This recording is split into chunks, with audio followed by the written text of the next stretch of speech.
They told her she was lucky to even be in the room. They told her she was a nobody, a placeholder, a simple girl from the Midwest who trapped a Sterling into marriage. When Marcus Sterling slid the divorce papers across the mahogany table, he expected tears. He expected begging. He expected a scene. But Eleanor didn't cry. She didn't scream. She picked up the pen, signed her name with a steady hand, and walked out of the Sterling mansion with nothing but a carry-on bag. Marcus thought he had won. He thought he was finally free to marry the socialite of his dreams. He had no idea that in 48 hours, the roar of a Gulfstream GS-850 would interrupt his engagement party, and the woman stepping off that jet would bring his entire empire to its knees. This is the story of the quiet divorce that shook the world. The air in the conference room on the 42nd floor of the Sterling Tower was cold enough to preserve meat. It was designed that way. It was a psychological tactic Marcus Sterling used on his competitors, and today he was using it on his wife of 5 years, Elena. Elena sat on one side of the massive, custom-built table. She wore a beige cashmere sweater that had seen better days and simple black slacks. She looked small against the backdrop of the Manhattan skyline, grey and imposing through the floor-to-ceiling glass. Opposite her sat the tribunal. Marcus Sterling, looking impeccably sharp in a charcoal Tom Ford suit, refused to make eye contact. He was busy checking the time on his Patek Philippe, clearly annoyed that this formality was taking more than 10 minutes. Next to him sat his mother, Beatrice Sterling, a woman whose face was pulled so tight by plastic surgery that her smile looked more like a snarl. And of course, their lead counsel, Arthur Penhaligon, a man who charged $2,000 an hour to destroy lives. "Let's review the terms one final time, Mrs. Sterling," Arthur said, his voice dripping with faux sympathy. "You act as the petitioner. You cite irreconcilable differences. You waive all rights to the Sterling Family Trust. You waive spousal support. You vacate the Hamptons estate and the Upper East Side penthouse immediately. In exchange, Mr. Sterling agrees to pay a one-time settlement of $50,000. Arthur paused, waiting for the fight. $50,000 for 5 years of marriage to a man worth nearly $400 million was an insult. It wasn't even enough to rent a studio apartment in the city for a year. It was Beatrice's idea, of course. She wanted to see Elena crawl. Beatrice leaned forward, her diamonds clicking against the table. "It's a generous offer, Elena," she said, her voice like grinding glass. "Considering you brought absolutely nothing into this marriage, no connections, no dowry, no pedigree. You were a waitress when Marcus found you. We're paying you to leave quietly. Don't get greedy." Marcus finally looked up. His eyes were tired, but hard. "Just sign it, Elle. Don't make this difficult. Chloe is waiting for me. We have the engagement photos scheduled for 4 o'clock. Chloe Vanderhoven, the daughter of a shipping magnate. Blonde, bubbly, and rich. Everything Beatrice wanted in a daughter-in-law. Marcus had been seeing her for 6 months. He hadn't been subtle about it, leaving receipts from the Plaza Hotel and Cartier in his jacket pockets for Elena to find. Elena looked at the papers. The text blurred slightly, but not from tears. She was thinking about the last 5 years. She remembered the nights Marcus came home crying because the board was going to oust him. She remembered rewriting his pitch decks for the Asian markets because he didn't understand the cultural nuances. She remembered soothing Beatrice's ego when the tabloids mocked her gala dress. She had been the invisible glue holding the Sterling dynamism together, and they thought she was just a waitress. "I have one condition," Elena said softly. Her voice was steady, surprising Arthur. Beatrice scoffed. "Here it comes. She wants the house. She wants $1 million. "No," Elena said. She reached into her purse. Not a Birkin, just a simple leather tote, and pulled out a Mont Blanc pen. It was the only expensive thing she owned, a gift from her late father. "I don't want the 50,000. The room went silent. The hum of the air conditioning seemed to get louder. "Excuse me?" Marcus frowned. "I don't want the money," Elena repeated. "I want a clean break. I want my name removed from all Sterling Enterprises documentation, including the silent partner clauses in the charitable trust. And I want the non-disclosure agreement regarding my background to be mutual. If I can't talk about you, you can't talk about me." Arthur narrowed his eyes. He smelled a trap, but he couldn't see it. A mutual NDA was standard. Refusing the money was insanity. "You're refusing the settlement?" Arthur asked, pen hovering.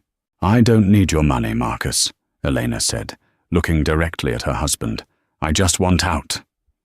Beatrice laughed, a harsh, barking sound. "She's trying to play the martyr, Marcus. Let her. It saves us 50 grand. Write it up, Arthur." "Elle, you have nowhere to go," Marcus said, a flicker of pity crossing his face. "You don't have a degree. You haven't worked in 5 years. Take the money." "I'll be fine," Elena said. Arthur quickly scribbled the amendments. He pushed the document toward her. Elena didn't hesitate. She didn't look at the view. She didn't look at the man she had once loved enough to leave her own world behind. She signed her name, Elena Verfat. She didn't write Sterling. The divorce papers required her legal name, and technically she was still a Sterling, but her signature was an unreadable, aristocratic scrawl she hadn't used in half a decade. She capped her pen and stood up. "You have 24 hours to vacate the penthouse," Beatrice snapped. "My bag is already in the lobby," Elena replied. "I won't be returning to the apartment." She turned to leave. At the door, she paused and looked back at Marcus. He was already checking his phone, likely texting Chloe. "Marcus," she said. He glanced up. "Be careful with the Tokyo deal next week," she said quietly. "The Saitama Group values honor over profit. Don't use the aggressive strategy Arthur drafted. They'll walk away." Marcus rolled his eyes. "I think I know how to run my company, Elena. Goodbye." Elena nodded once, opened the heavy oak door, and walked out. As the door clicked shut, Beatrice let out a sigh of relief. Finally, the trash has taken itself out. "Now, Marcus, call Chloe. We need to secure the venue for the engagement party. The Van der Hovens are expecting a spectacle." Marcus felt a strange knot in his stomach. Usually, he felt relieved when he closed a deal. This felt different. It felt like he had just sold something valuable for pennies, but he couldn't figure out what it was. Elena walked out of the Sterling Tower and into the bustling noise of Fifth Avenue. It was raining, a cold, grey New York drizzle. She didn't have an umbrella. Most women in her position would be hailing a cab to a cheap motel, counting their pennies. Elena walked 2 blocks north, turned a corner, and stopped in front of a blacked-out Range Rover Sentinel that had been idling there for 20 minutes. The rear door opened before she even reached for the handle. A man stepped out. He was massive, standing 6'5", wearing a suit that cost more than Marcus's car. He held a large black umbrella over Elena's head instantly, shielding her from the rain. "Mademoiselle," the man said, his voice a deep rumble with a heavy French accent. "It is done?" "It's done, Pascal," Elena said, sliding into the leather interior of the car. The warmth hit her instantly. It smelled of aged oak and expensive cologne, a scent she hadn't smelled in years. Pascal closed the door and slid into the driver's seat. He looked at her through the rearview mirror. "Does he know?" "He thinks I'm homeless," Elena said, leaning her head back against the seat. She closed her eyes. The facade she had maintained for 5 years was cracking, falling away to reveal the steel beneath. He thinks I'm going to a shelter. Lord Thorne is waiting at the private hangar at Teterboro, Pascal said, as he pulled the heavy vehicle into traffic, cutting off a yellow taxi with the aggression of someone who knows they are untouchable. He is displeased. He wanted to come up there himself.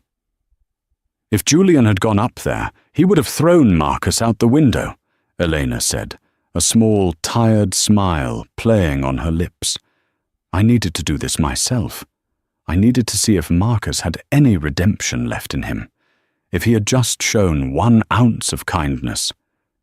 Maybe I would have warned him about what's coming. And? He checked his watch, Elena whispered. He checked his watch while he divorced me. She pulled her phone out. It wasn't the cracked iPhone 11 Marcus allowed her to have. It was a secure satellite device Pascal had handed her. She dialed a number. It rang once. Eleanor?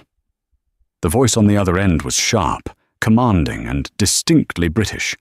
It was a voice that made prime ministers sit up straighter. Hello, Julian, she said. Are you safe? Is Pascal with you? I'm safe. I'm en route to Teterboro. Did you sign? Yes. No alimony. No ties. Mutual NDA. A dark chuckle resonated through the phone. Mutual NDA. You brilliant girl. That means when the news breaks, he can't sue you for defamation, because the truth isn't defamation. And he can't claim he didn't know because he signed the waiver. You just stripped him of his only defense. I'm tired, Julian, Elena admitted, her voice breaking for the first time. I just want to go home. The jet is fueled. The crew is prepped. We're going to Monaco tonight. But Elena... Julian paused. The Sterling Gala is in 2 days. The invitation list includes the governor, the Van der Hovens, and the board of directors. I know, Elena said, her eyes opening. The sadness was gone, replaced by a cold, glittering resolve. And we are going to attend. As who? Julian asked, though he already knew the answer. Elena Vance is dead, she said. She died in that conference room. It's time for Elena Valois to return. Back in the Sterling Tower, the atmosphere was celebratory but tense. Marcus was trying to work, but he kept hitting roadblocks. He opened his laptop to access the Sterling Asia confidential files, the strategy documents for the Tokyo deal. Access denied. He frowned. He typed the password again. Access denied. That's weird, he muttered. He picked up the phone and dialed IT. This is Marcus. Why am I locked out of the Tokyo drive? 1 moment, sir, the technician said. Sir? That drive doesn't exist on our servers. What do you mean it doesn't exist? I was looking at it yesterday. My wife... He stopped himself. Elena used to organize those files. Sir, according to the logs, those files were hosted on a private external cloud server. The access key was revoked 10 minutes ago. The user account associated with it was AV Consulting. Marcus froze. Elena Vance. Restore it, Marcus barked. We can't, sir. It wasn't our server. We never actually owned that data. It looked like we did, but it was being mirrored from an outside source. Whoever owns that source just pulled the plug. Marcus slammed the phone down. Damn it, Elena! He assumed she had deleted them out of spite. Petty. He could rewrite them. He was a Sterling. He didn't need her notes. Beatrice walked in, holding a glass of champagne. Chloe is on her way up. She wants to talk about the floral arrangements for the wedding. She's thinking orchids. Expensive, but worth it. Not now, Mother, Marcus snapped. Elena messed with the files before she left. Beatrice waved a dismissive hand. She's just lashing out. Ignore it. Oh, by the way, I just got a call from the event planner for the gala on Saturday. Apparently, A VIP guest just requested a last-minute landing slot for a private jet at the estate's airstrip during the party. Who? Marcus asked, distracted. They wouldn't say. Just that it's a heavy jet. Gulfstream or Bombardier class. Very high profile. Maybe it's the governor? Marcus straightened his tie, his ego inflating instantly. It must be the investors from Dubai. They heard about the divorce and, no, I'm ready to play hardball. Good. Let them land. I want everyone to see how powerful the Sterling family really is. Perfect, Beatrice smiled. I'll make sure the security is ready to welcome them. This gala will be the event of the decade. It would be the event of the decade, certainly, but not for the reasons Beatrice Sterling thought. Teterboro Airport, New Jersey, is where the 1% departs from. But the private hangar Elena arrived at was reserved for the 0.01%. The car pulled up right onto the tarmac. Sitting there, gleaming under the floodlights, was a Gulfstream GL50RR. It wasn't painted in standard white. It was matte black with silver accents. The tail number didn't end in US registration. It was registered in the Cayman Islands. As Pascal opened her door, a man descended the stairs of the jet. Julian Thorne. He was 42, with salt and pepper hair, eyes the color of stormy seas, and a jawline that looked carved from granite. He wore a navy suit, no tie, the top button of his white shirt undone. Julian was a ghost in the financial world. He owned shipping lines, rare earth mines in Africa, and tech firms in Silicon Valley, but you rarely saw his name in Forbes. He preferred power over fame, and he had been in love with Elena Valois since they were teenagers in boarding school in Switzerland. Elena stepped out of the car. Julian didn't wait. He crossed the tarmac in long strides and pulled her into a crushing embrace. He smelled of rain and sandalwood. "I've got you," he whispered into her hair. "I've got you." Eleanor finally let go. The tears she had held back in the lawyer's office soaked into his expensive shirt. "I feel so stupid, Julian. I tried so hard to be normal, to live a simple life." "You fell in love," Julian said, pulling back and cupping her face. "There is no shame in that. But you fell in love with a man who loves himself more than anything else. That is his failure, not yours." "He treated me like a servant," she said, her voice hardening. "His mother treated me like a stray dog." "And on Saturday," Julian said, his eyes darkening with a dangerous promise, "we are going to remind them that stray dogs have wolves for ancestors." They walked up the stairs into the jet. The interior was unlike anything Marcus had ever flown in. Cream leather, gold fixtures, a full bedroom, and a conference area. As the jet taxied to the runway, Elena sat by the window, watching the lights of New York fade away. "Drink?" Julian offered, pouring a glass of vintage Dom Perignon.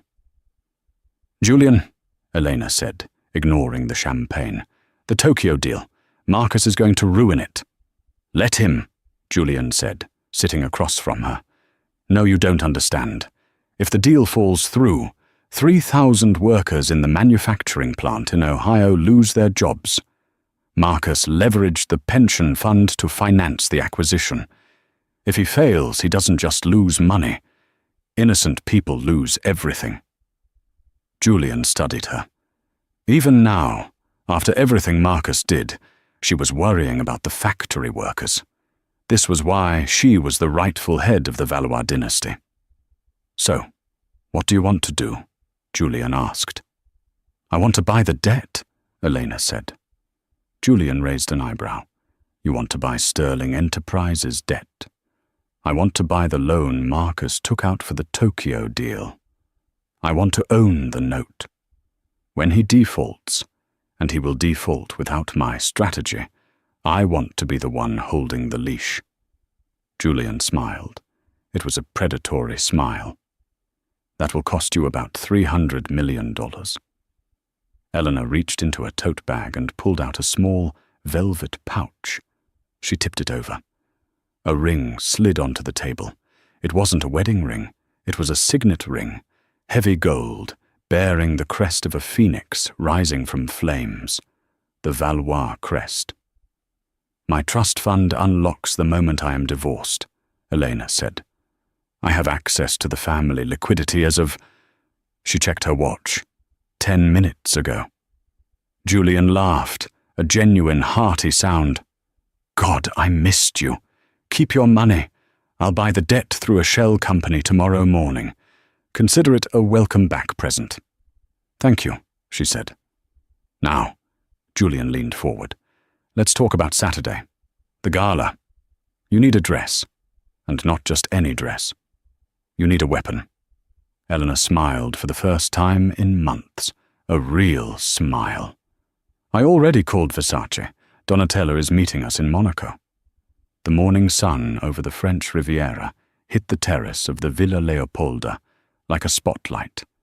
It was one of the most expensive private residences in the world, perched on the hills of Villefranche-sur-Mer, overlooking the Mediterranean. Julian Thorne didn't just rent it, he owned it. Elena stood on the balcony, wrapped in a silk robe that cost more than the settlement check Marcus had offered her. The salt air filled her lungs, clearing out the stale, recycled air of the Stirling Tower. For 5 years, she had been suffocating. Today, she could breathe. Inside the grand salon, the atmosphere was frantic but controlled.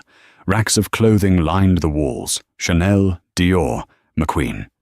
But the centerpiece was a dress mannequin standing in the middle of the room, attended to by 3 seamstresses and a woman with iconic platinum blonde hair. "Too tight in the waist," Donatella Versace said, her voice raspy and authoritative. "She needs to breathe, but she also needs to destroy him. It is a fine line." Elena stepped back inside. "Donatella, it's beautiful." "It is not just beautiful, Cara," the designer said, turning to face Eleanor. "It is armor. Julian told me the story. This man, this Stirling, he tried to make you invisible, so we make you impossible to miss." Eleanor ran her hand over the fabric. It was a custom creation, a deep, midnight blue velvet that seemed to absorb the light, embellished with thousands of crushed sapphires along the neckline and a slit that went dangerously high up the thigh. It was elegant, regal, and utterly terrifying. Julian walked in, holding a tablet. He was wearing linen trousers and a white shirt, looking every bit the master of this domain.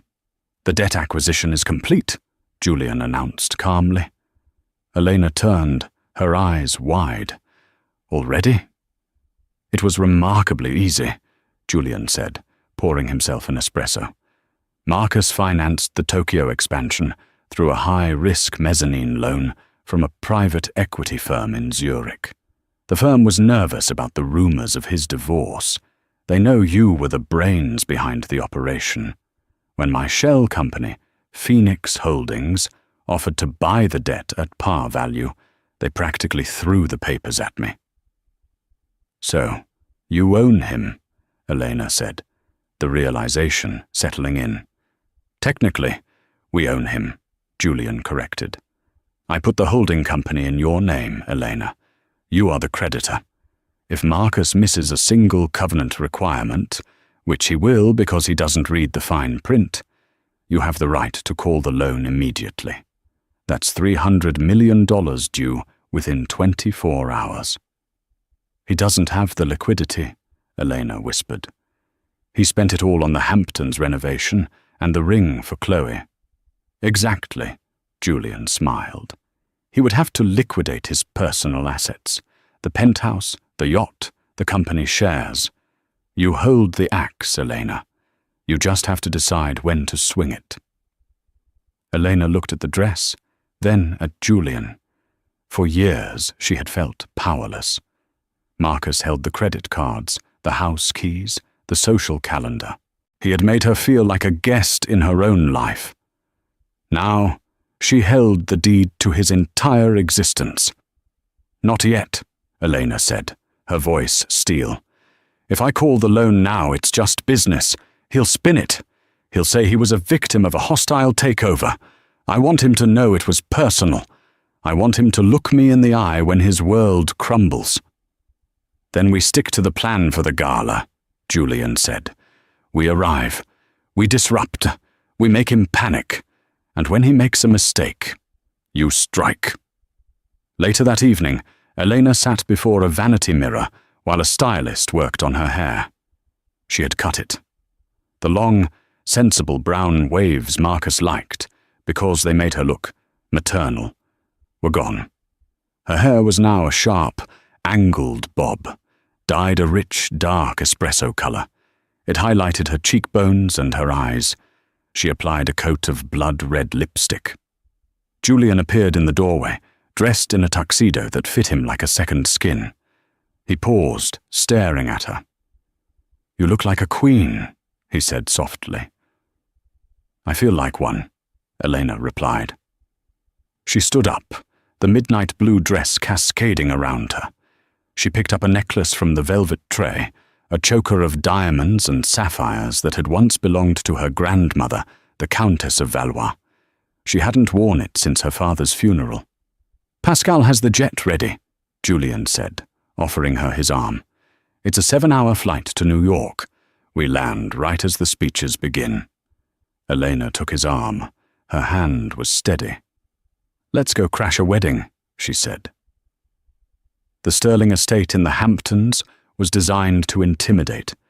It was a sprawling, 20-acre compound with manicured lawns, a private beach, and a main house that looked like a breathless imitation of Versailles.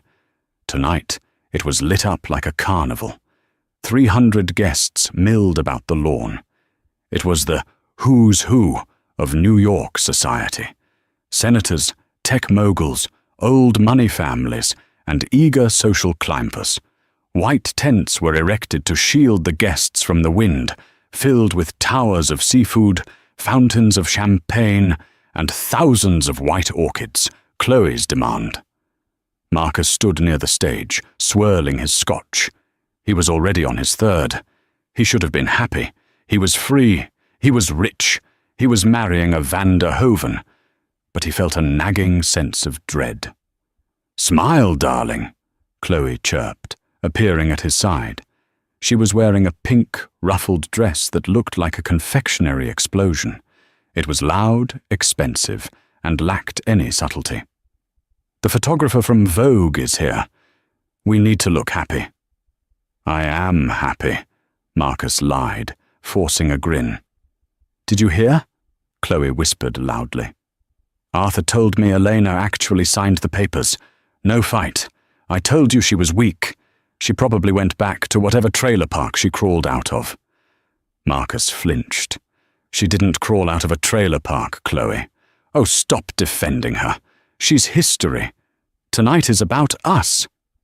Beatrice swept over, looking triumphant in gold lame. "Marcus, the governor is asking for you. And the investors from Dubai are here. They are very impressed with the setup. This engagement is the best PR move you've ever made." "Is the security tight?" Marcus asked, scanning the perimeter. "I don't want any press crashing." "Please," Beatrice scoffed. "We have former Mossad at the gates. A mouse couldn't get in without an invite." At that moment, a low rumble began to vibrate through the ground. It started as a hum, then grew into a roar that drowned out the string quartet playing Vivaldi. The guests looked up, shielding their eyes against the setting sun. "What is that?" Chloe shrieked, clutching her pearls. A shadow swept over the party. A massive Gulfstream G650OR, painted matte black with silver wingtips, was coming in low. Dangerously low. It roared over the estate at barely 500 feet, the engine screaming with raw power. The wind from its wake rattled the champagne glasses and sent napkins flying. "What the hell is that pilot doing?" Marcus shouted, spilling his drink. The jet banked sharply, heading toward the private airstrip that bordered the Sterling estate, an airstrip Marcus rarely used because his own jet was too small to require it. "That's a heavy jet," a man next to Marcus muttered. He was an aviation enthusiast. "That's a $65 million bird. Who do you know with that kind of hardware, Marcus?"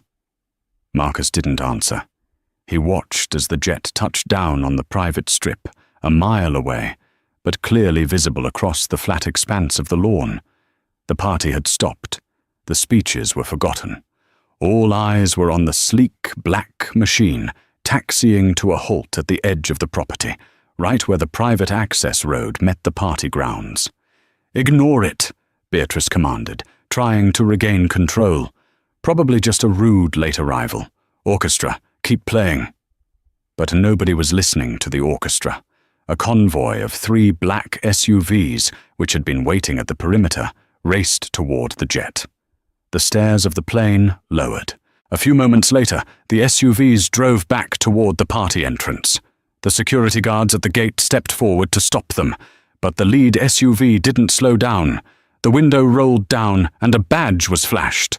The gates opened. "Who is that?" Chloe whined. "They are ruining my entrance."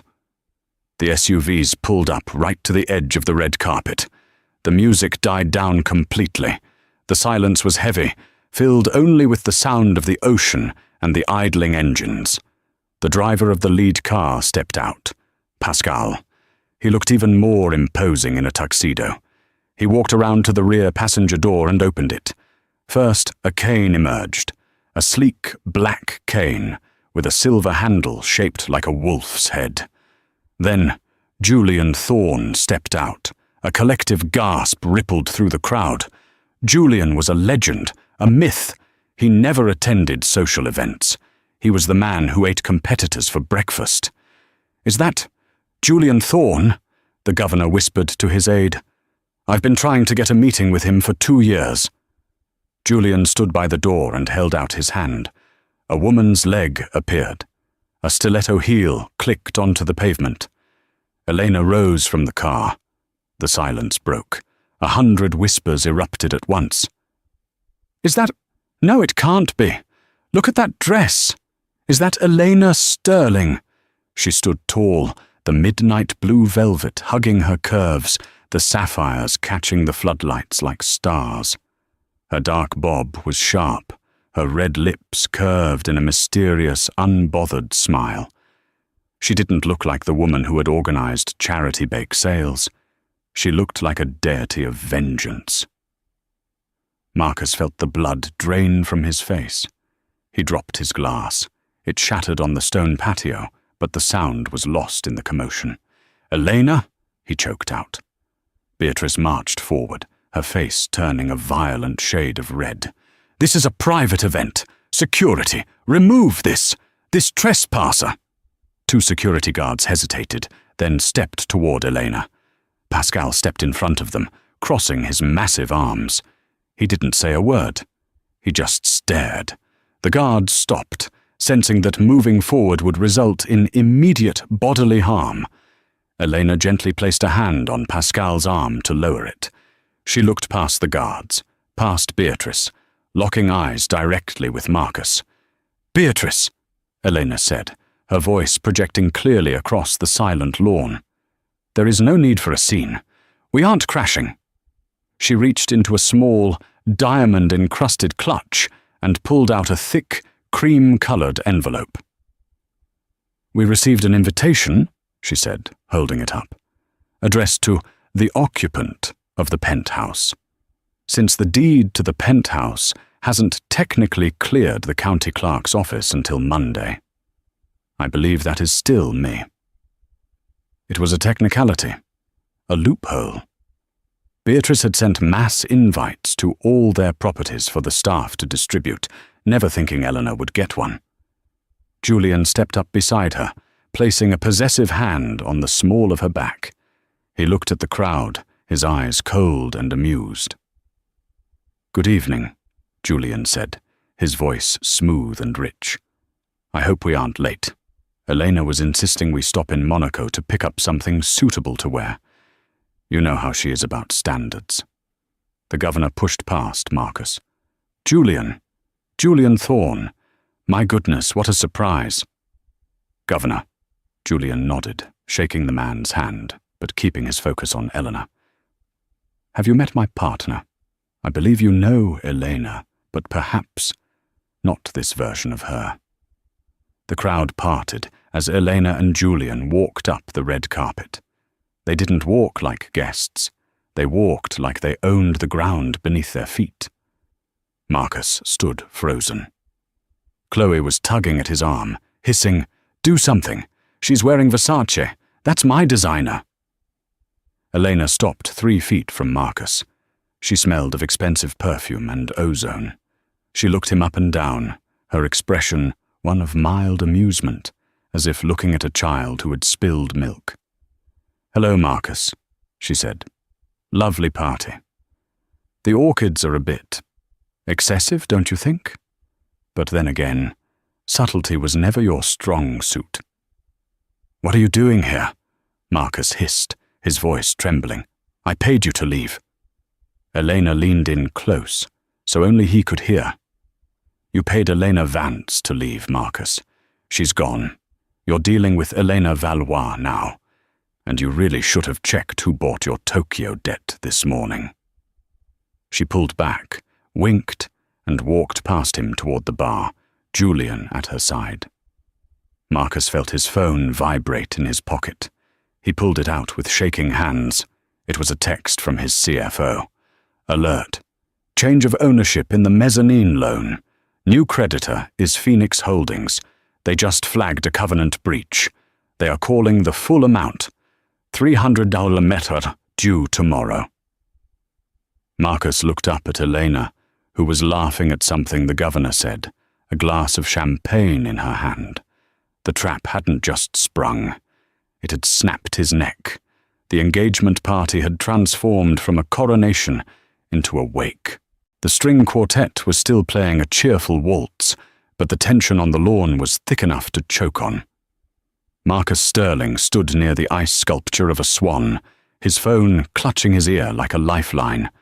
He was sweating, despite the cool ocean breeze. On the other end of the line was his chief financial officer, a man who usually spoke in calm, measured tones, now sounding like he was on the verge of a panic attack. "What do you mean, immediate repayment?" Marcus hissed, turning his back to the guests. "It's a 30-year loan." "It was a 30-year loan, sir," the CFO stammered. "But there's a change of control clause and a material adverse change clause in the fine print. The new creditor, Phoenix Holdings, invoked them. They claim your divorce settlement significantly altered your liquidity ratios. They've frozen the operating accounts, Marcus. We can't make payroll on Friday." Marcus looked across the lawn. Elena was holding court near the Raw bar. She was laughing softly at something the governor said, her hand resting lightly on Julian Thorne's arm. She looked radiant, powerful, and completely untouchable. He hung up the phone and marched toward her. He didn't care about the guests anymore. He didn't care about the optics. He was a drowning man, and she was the ocean. "Elena!" he barked, interrupting the governor. The circle of high society elites fell silent. Julian turned slowly, his expression one of bored irritation, like a lion disturbed by a fly. "Marcus," Elena said, her voice cool and pleasant. "I believe you're interrupting the governor." "I don't care," Marcus snapped, his face flushed. "We need to talk. Now. In private."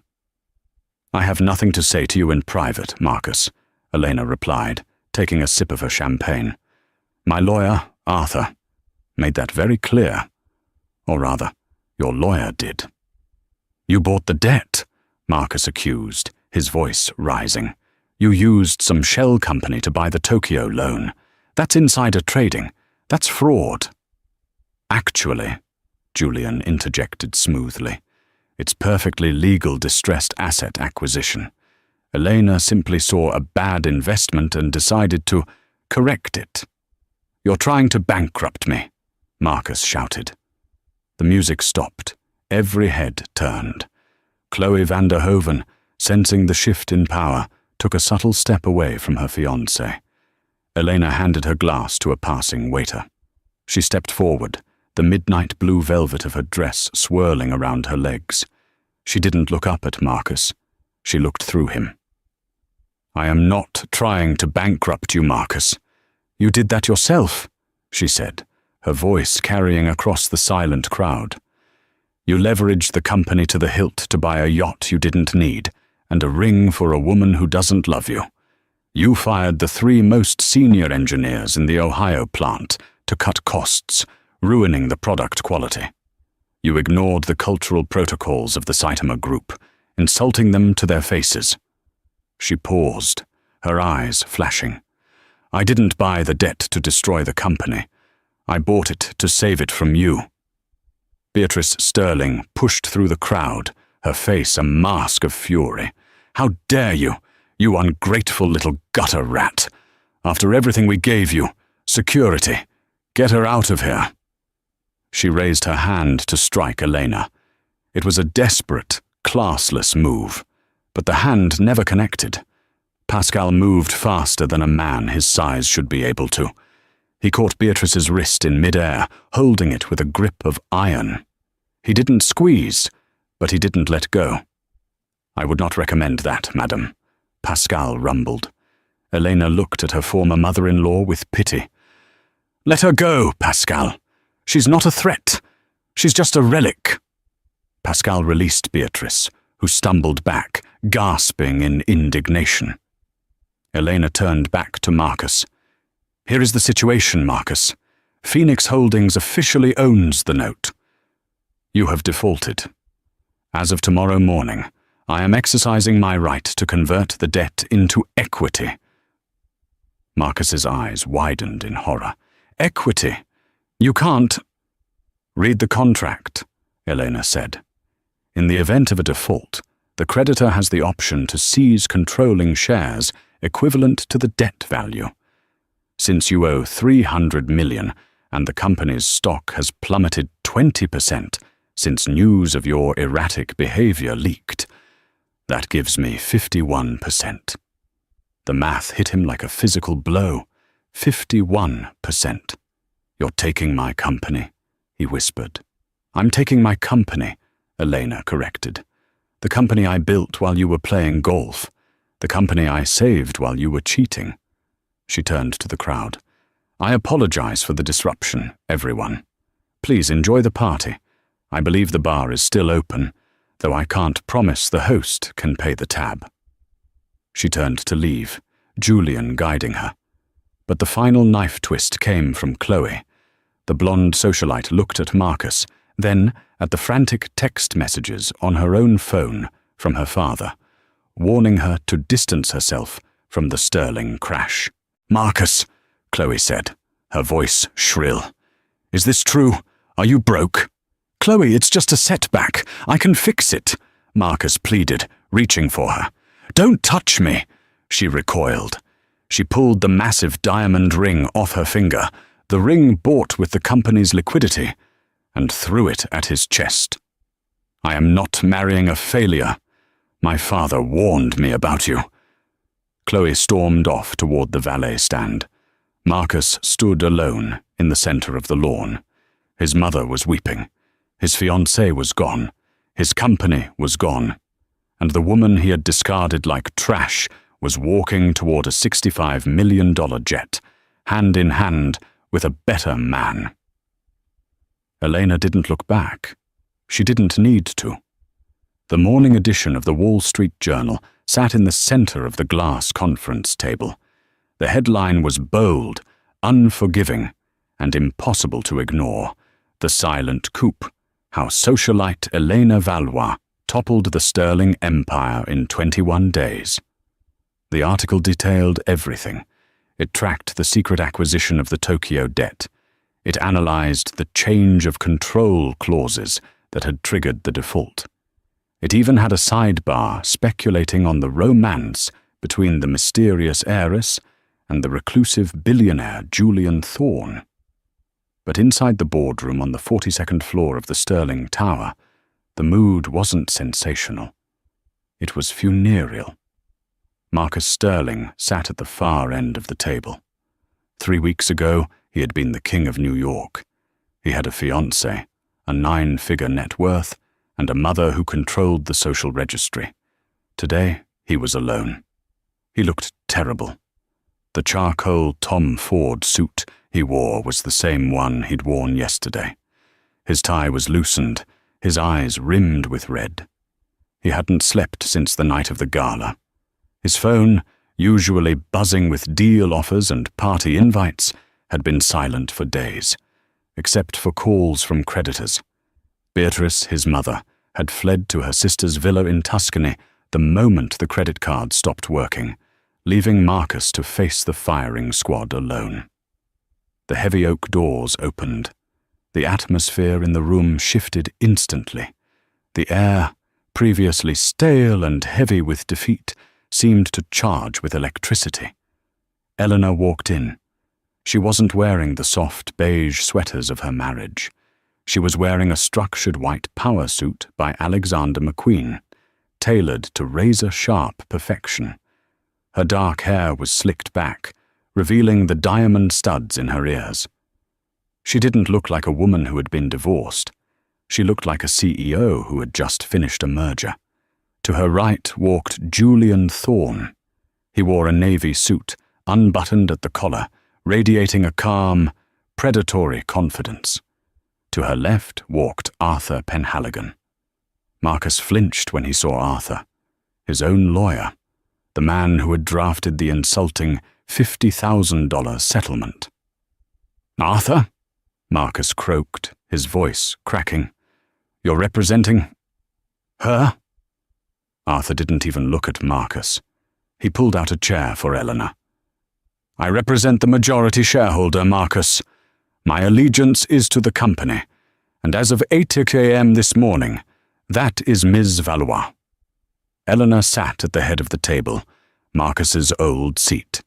She placed her hands on the mahogany surface, the same table where she had signed her life away less than a month ago. "Good morning, Marcus," she said. Her voice was terrifyingly calm. It wasn't angry. It wasn't bitter. It was the voice of a surgeon about to make an incision. "You can't do this," Marcus whispered, though he knew she already had. "The board won't approve it." "The board has already approved it," Julian said, taking the seat next to Eleanor. He slid a thick dossier across the polished wood. "We held an emergency vote at 6 a.m. Since Phoenix Holdings converted the debt into equity, Elena now controls 51% of the voting stock. The board serves her now." Marcus stared at the dossier. "So that's it? You're just going to fire me from my own company?" "No," Elena said. "I'm not firing you." Marcus looked up, a flicker of hope in his eyes. "I'm erasing you," she finished. She opened the folder in front of her. "We are rebranding. Sterling Enterprises is a damaged name. The market associates it with volatility, poor judgment, and failed engagements. As of noon today, the tickers on the NYSE will change to Valois Global. Your name is coming off the building, Marcus. It's coming off the letterhead. It's coming off the trust." "Elena, please." Marcus leaned forward, desperation seeping into his tone. "I built this." "No." Elena corrected him sharply. "Your grandfather built it. You inherited it. And I saved it." She picked up a document. "Let's review the state of things. When I took over the books 3 weeks ago, the company was hemorrhaging cash. You had leveraged the pension fund to pay for the Hamptons renovation. You had alienated the Saitama Group in Tokyo. You were days away from a federal investigation for misuse of funds." She paused, letting the weight of his failures settle in the room. "In the last 20 days, I have rehired the engineers you fired. I have personally apologized to the Saitama representatives. In fluent Japanese, by the way, a language I learned while you were out partying. They have re-signed the contract. The stock price has rebounded 12% since the announcement that I was taking the helm." Marcus slumped back in his chair.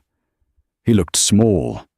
The arrogance that had defined him for years had evaporated, leaving behind a frightened boy. "What happens to me?" he asked. "That depends on the next 5 minutes," Elena said. She signaled to Arthur. The lawyer slid a single sheet of paper toward Marcus. "You still hold 12% of the B shares," Elena explained. "They are non-voting, but they exist. I don't want you on my cap table, Marcus. I want a clean break." "This is a buyout offer," Arthur stated professionally. Marcus looked at the number. His eyes widened. 10 million. The stake is worth 100 million on paper. "On paper," Julian interjected smoothly. "But if you don't sell, we will dilute your shares. We will issue new stock options for the employees. By Christmas, your 12% will be worth less than the ink on that page. Plus, we know about your personal debts. The engagement ring? The yacht down payment? You owe the banks 15 million personally. You're underwater, Marcus." It was a checkmate, a brutal, inescapable checkmate. "If you sign," Elena said, "you get 10 million. Enough to pay off the banks, keep the penthouse and disappear. You can live a quiet life. You can go to Europe. You can do whatever you want, as long as it isn't here." Marcus picked up the pen. His hand was shaking so badly the tip tapped against the paper. He looked at Eleanor one last time. He searched her face for the woman he had married, the woman who made him tea when he was sick, the woman who listened to his rants about his mother. "Elle," he whispered, using her old nickname. "Did you ever really love me? Or was this whole marriage just a long con? Were you always this wolf?" Elena's expression softened, just for a fraction of a second. The steel facade cracked, revealing the human beneath. "I loved you more than I loved myself, Marcus," she said softly. "I signed that prenup 5 years ago with a smile. I worked in the shadows for you. I took your mother's abuse. I made myself small so you could feel big." She leaned forward, her eyes hardening into diamonds. "But you didn't want a partner. You wanted a fan. And when you got bored, you tried to throw me away like a used napkin. You forgot the most dangerous thing about me, Marcus." "What?" "I'm a Valois," she said. "We don't break. We burn and then we rise." Marcus looked down. He signed the paper. Marcus Sterling. It was over. He stood up, leaving the check on the table for Arthur to process. He walked to the door, his footsteps echoing in the large, silent room. He paused at the threshold, looking back at the view of the city he once thought he owned. Then he walked out, closing the door on his legacy. The silence that followed was heavy, but it wasn't oppressive. It was the silence of a battlefield after the war is won. "Well," Julian said, breaking the tension. He stood up and walked over to the window, looking out at the Manhattan skyline. "That went better than I expected." I thought he might cry. "He wanted to," Elena said, letting out a long breath she felt like she had been holding for 5 years. She slumped slightly in the chair, the adrenaline fading. Arthur stood up, buttoning his jacket. "I'll file the transfer papers with the SEC immediately, Ms. Valois. Congratulations. You officially own the controlling interest." "Thank you, Arthur," Elena said. "And Arthur?" "Yes. Draft a bonus for the Ohio engineers. They stuck with us through the uncertainty. I want them to know loyalty is rewarded here." Arthur smiled. A genuine smile, rare for him. "I'll see to it." He left the room. Elena stood up and walked to the window, standing next to Julian. The city looked different from here. Before, It had looked like a cage of glass and steel. Now, it looked like a puzzle she had finally solved. Julian turned to her. He didn't touch her. Not yet. He just looked at her with an intensity that made her knees weak. "You were magnificent," he said. "I was terrified," she admitted. For a second, when he looked at me, I felt like the waitress again. I felt like I didn't belong here. Julian reached out and took her hand. He ran his thumb over her knuckles. "You didn't take this company because of your name, Elena. You took it because you were the only one in that room smart enough to run it. You belong here. You always have." Eleanor looked at him. Julian, the man who had waited, the man who had handed her the weapon but let her swing it herself. "So," she said, a small smile playing on her lips, "I am currently the CEO of a multinational conglomerate. My calendar is open for the next 48 hours. What do billionaires do on their days off?" Julian checked his watch, a vintage Rolex, understated and timeless. "Well, the Gulf Stream is fueled and waiting at Teterboro.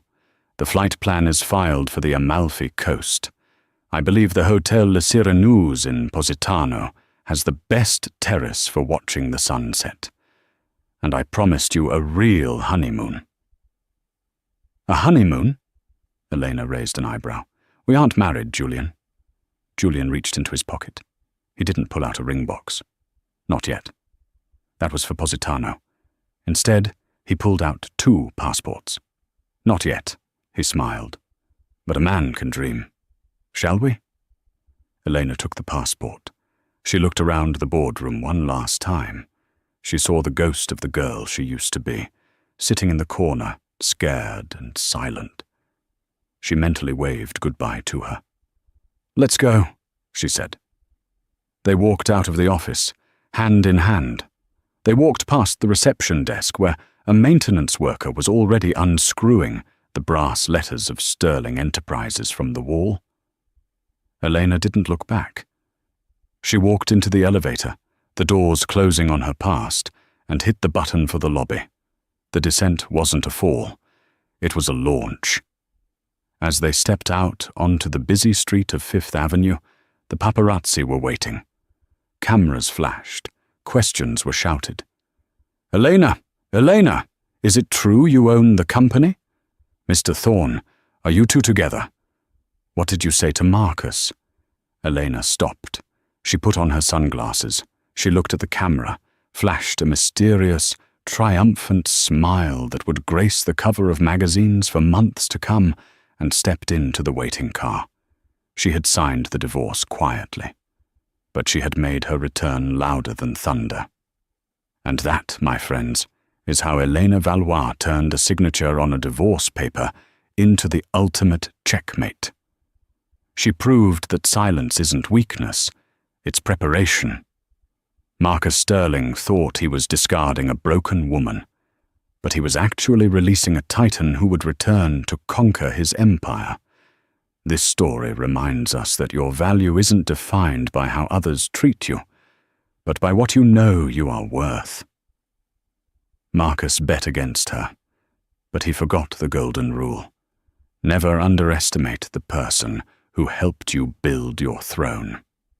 If you enjoyed this saga of revenge, high-stakes business, and justice, please smash that like button. It really helps the channel grow. And don't forget to subscribe and hit the notification bell so you never miss a new episode of Billionaire Diaries. I want to hear from you. Do you think Marcus deserved the 10 million, or should Elena have left him with nothing? Let me know your thoughts in the comments below. Thanks for watching, and I'll see you in the next story.